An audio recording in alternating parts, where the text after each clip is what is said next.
Hello नमस्कार दोस्तों, कैसे हैं आप लोग। आशा है कि आप लोग अच्छे और स्वस्थ भी होंगे। आज बहुत बड़ी खुशखबरी के साथ आया हूं दोस्तों। मैं आपको बता दूं कि कल पवन सिंह जी का हर हर गंगे मूवी का ट्रेलर रिलीज होने वाला है। क्या है पूरी सच्चाई जानने के लिए वीडियो को अंत तक बने रहे और वीडियो को लाइक और सब्सक्राइब जरूर कर दीजिएगा दोस्तों।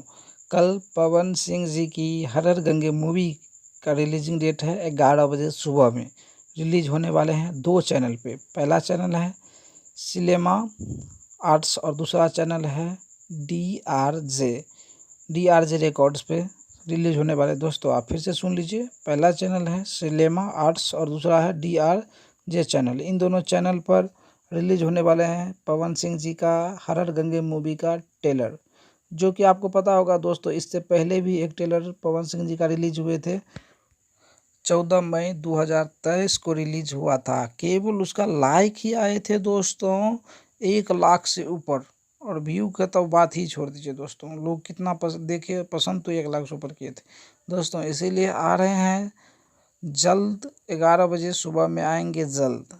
आपको दोनों चैनल पे आएंगे, सिनेमा आर्ट्स और DRJ चैनल पे आने वाले हैं। इसलिए दोस्तों मैं आपको हर पल की खबर मैं आपको बताऊंगा। इसलिए मेरे चैनल को सब्सक्राइब कर लीजिए प्लीज़, अब तो कर दीजिए। बाय दोस्तों।